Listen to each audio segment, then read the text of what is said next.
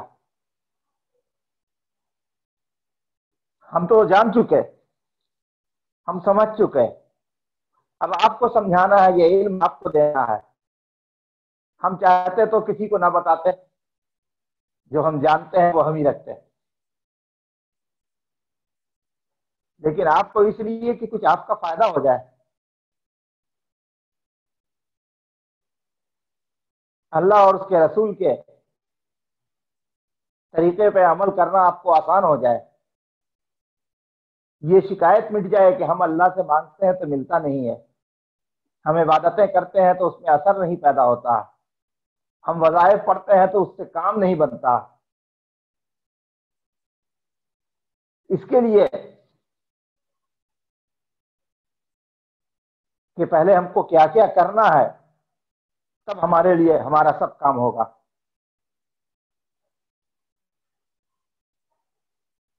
یہ سارا انتظام ہر وقت نکال کر کے آپ کے سامنے موجود ہونا ایک جگہ پر، سوائے اپنی علالت کے، باقی ہر موقع پر آپ کے سامنے ہم آئے، سفر میں بھی گئے تو بھی وہاں سے واپس پہنچے اس لیے کہ آپ کو بتانا۔ لیکن افسوس یہ ہوتا ہے کہ بہت سارے لوگ جو شروع میں آئے پسند بھی کیا انہوں نے، لیکن اب ان کے پاس اتنی توجہ نہیں، آج موقع نہیں ملا، ذرا طبیعت سستی، آج ذرا ایسے ہو گیا ویسے ہو گیا۔ ہم اپنی طبیعت، اپنی سستی سب کو بالائے طاق رکھ کر کے ہم چاہتے ہیں کہ آپ کو علم حاصل ہو جائے ان روحانی باتوں کا، تو سیکھنے والے کو تو زیادہ کوشش کرنی چاہیے نا کہ آپ سیکھیں اور عمل پیرا ہو جائے اس پر۔ اگر اتنے سارے لوگوں میں سے اگر 2-4 لوگ بھی اس کو سیکھ گئے اور اس پر عمل کرنے لگے تو یہ اس کے اوپر ہماری یہ محنت، ہمارا یہ خرچ، اوقات کا خرچ، سامان کا خرچ، گویا سب ادا ہو جائے گا۔ ہم کو اور کچھ نہیں چاہیے، صرف یہ چاہیے کہ آپ جو سیکھ رہے ہیں اس کو کرنا شروع کر دیجیے، اس کو کرنے لگ جائیے، اللہ کو یاد کرنے لگ جائیے، ذکر کرنے لگ جائیے، تو اللہ تبارک و تعالی سب کو توفیق عطا فرمائے کہ وہ ذکر الہی کریں اور اللہ کا نام لیں۔ یہ نقشہ جو ہم نے بنایا، ہو سکتا ہے کہ آپ کو صاف نہیں ہو، اس کو تھوڑا سا زوم کر کے آپ کی طرف دکھلا دیتے ہیں تاکہ آپ اس کو دیکھ لیجئے، اس کا اسکرین شاٹ لے لیجئے گا۔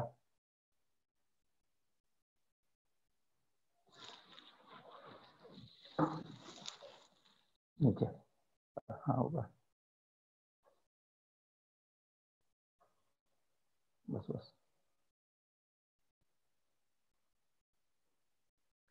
اس کا اسکرین شاٹ لے لیجئے تاکہ آپ کو سمجھنے میں آسانی رہے گی، آپ اس کو سمجھیے گا بھی۔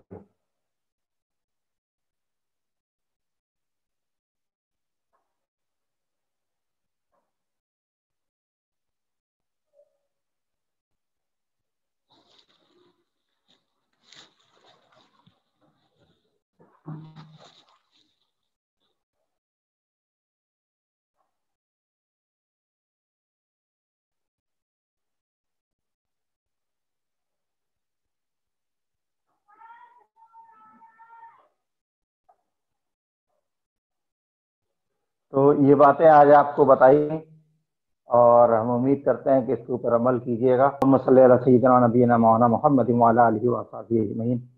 اے اللہ، دین کی، تصوف کی، بزرگوں کی باتیں بیان کی گئی تھیں، قبول فرما۔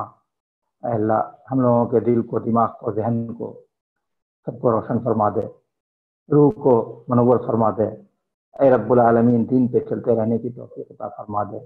بزرگان دین اور اولیاء کرام کے بتائے ہوئے طریقے پر کے مطابق سنتوں پہ عمل پیرا ہونے کی توفیق عطا فرما دے۔ اپنے حبیب سرکار دو عالم صلی اللہ تعالی علیہ وسلم کی محبتیں عطا فرما دے۔ اور اے اللہ، تمام حاضرین و سامعین موجود اور غیر موجود، اور اے اللہ تمام دنیا کے تمام لوگوں بالخصوص تمام مومنین و مومنات کے اوپر اپنی رحمت نازل فرما، ان کو بیماریوں سے حفاظت فرما، خاص کر کے وہ بیماریاں جو ابھی وبا کی شکل میں پھیلی ہوئی ہیں پورے دنیا میں، اے اللہ اس سے تمام ایمان والوں کی حفاظت فرما، تمام صالحین کی حفاظت فرما، اے اللہ اپنے اور اپنے نبی کے چاہنے والوں کی حفاظت فرما، اور جو لوگ بیمار ہیں انہیں صحت، تندرستی اور شفا عطا فرما، جو تنگدست ہیں ان کی تنگدستی کو دور فرما، اے اللہ جو دنیا کے کسی معاملے میں پریشان ہیں ان کی پریشانیوں کو دور فرما، دین کے معاملے میں پریشان ہیں ان کی پریشانیوں کو دور فرما، اے اللہ دین و دنیا کی فلاح اور کامیابی کامرانی عطا فرما، اے رب العالمین نوجوانوں کو عقل، علم، سمجھ عطا فرما، دین کی سمجھ عطا فرما، بالخصوص نبی کریم صلی اللہ تعالیٰ علیہ وسلم کی محبتیں عطا فرما، اور ہم تمام لوگوں کے تمام مشکلات کو آسان فرما، ہر جائز لائق مرادوں کو پوری فرما، وصلی اللہ تعالیٰ علی خیر خلقہ محمد وعلیہ وصحبہ اجمعین برحمتک یا ارحم الراحمین۔